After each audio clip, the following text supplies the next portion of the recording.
Hello এবং নমস্কার guys. Website বানানোর জার্নিতে আপনাদের সবাইকে সুস্বাগতম। চলুন আমরা সবাই মিলে ওয়েবসাইট বানানো শিখি।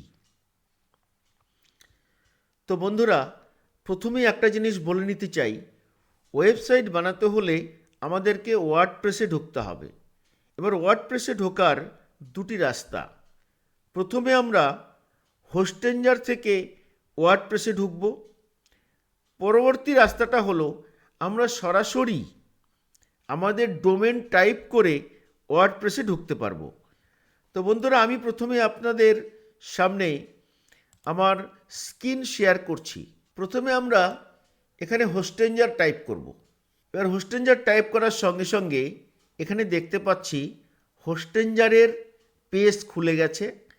হোস্টেঞ্জার লেখা রয়েছে, পাশে হোস্টেঞ্জারের লোগো রয়েছে।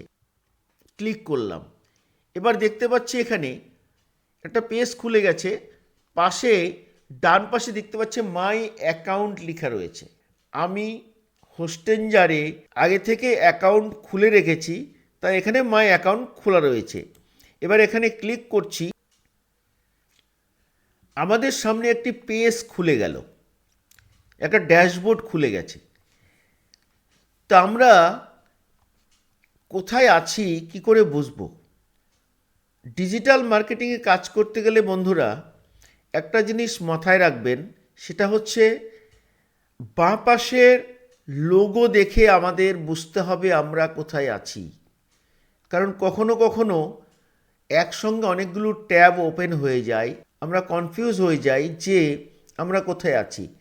তার জন্য ডিজিটাল মার্কেটিংয়ে কাজ করতে গেলে প্রথমেই আপনাকে অবজার্ভ করতে হবে, লক্ষ্য রাখতে হবে যে বাঁ পাশের লোগো দেখে আপনাকে বুঝতে হবে আপনি এখন কোথায় আছেন।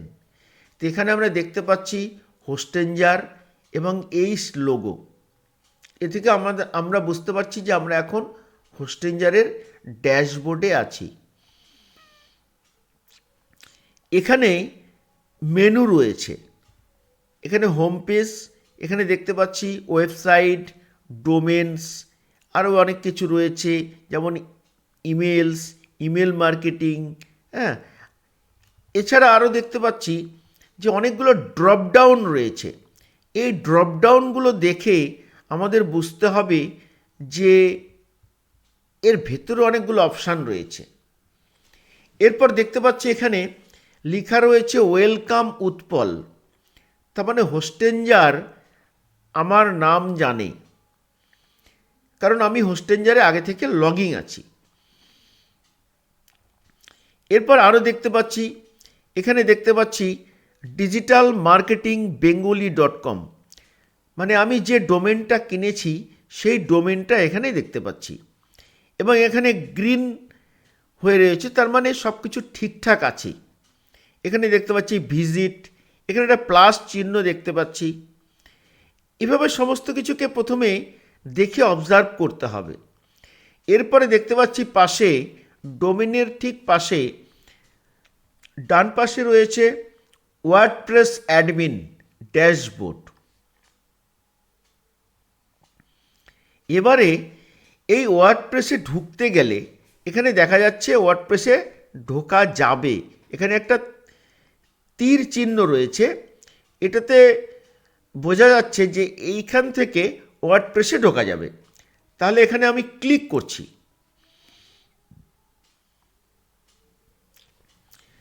এবার গাইস দেখুন, প্রথমে বলেছি বাঁ পাশে লোগো দেখে আমাদের বুঝতে হবে আমরা এখন কোথায় আছি। এই দেখুন এখানে ডাব্লু লোগো রয়েছে, এখানে নিচে লেখা রয়েছে ওয়ার্ডপ্রেস ওআরজি। তার মানে আমরা এখন ওয়ার্ডপ্রেসের ড্যাশবোর্ডে আছি। তাহলে আমরা ওয়ার্ডপ্রেসের ড্যাশবোর্ডে আছি। তাহলে হোস্টেঞ্জার, এটা হলো হোস্টেঞ্জারের ড্যাশবোর্ড, এটা হলো ওয়ার্ডপ্রেসের ড্যাশবোর্ড। তাহলে হোস্টেঞ্জার থেকে কিভাবে ওয়ার্ডপ্রেসে আসা যায় সেটা কিন্তু আমরা শিখে নিলাম। এবারে আমরা শিখব সরাসরি কিভাবে ওয়ার্ডপ্রেসে ঢোকা যায়।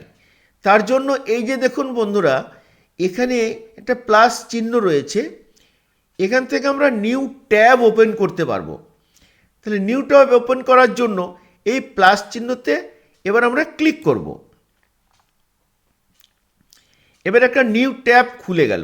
হোস্টেঞ্জারের ড্যাশবোর্ডটাকেও ক্যান্সেল করে দিলাম। অ্যাডমিন, এটা টাইপ করার সঙ্গে সঙ্গে আমরা সরাসরি ওয়ার্ডপ্রেস অ্যাডমিনে ঢুকে গেছি। আমরা কিন্তু এখন ওয়ার্ডপ্রেসে রয়েছি। এই যে দেখুন ডাব্লু নিশান রয়েছে, এখানে ওয়ার্ডপ্রেস ওআরজি রয়েছে। এ থেকে আমাদের প্রমাণিত হলো যে আমরা এখন ওয়ার্ডপ্রেস অ্যাডমিনে চলে এসেছি। ওকে, তাহলে এটা হলো ওয়ার্ডপ্রেস অ্যাডমিন। এবারে আমাদের দেখে নিতে হবে যে এই ওয়ার্ডপ্রেস অ্যাডমিনে আমাদের 3টে পি ক্লিয়ার করতে হবে। যেমন প্রথম পি হচ্ছে পোস্ট, আমাদের পোস্ট ক্লিয়ার করতে হবে। তো পোস্টে দেখতে পাচ্ছি নো পোস্ট ফাউন্ড, তার মানে আমাদের এখানে কোনো পোস্ট নেই। আরেকটা পি কি পেজেস, পেজেসে দিকে দেখি নো পেজেস ফাউন্ড, মানে কোনো পেজ নেই এখানে। এরপরে আরেকটি পি কি প্লাগিং, প্লাগিংয়ে দেখতে পাচ্ছি নো প্লাগিংস আর কারেন্টলি অ্যাভেলেবল, কোনো প্লাগিং নেই। তাহলে আমরা এখানে আমাদের পুরো ওয়ার্ডপ্রেসের ড্যাশবোর্ড সম্পূর্ণ পরিষ্কার পরিচ্ছন্ন। তো বন্ধুরা, এই ভিডিওটি এখানেই শেষ করছি।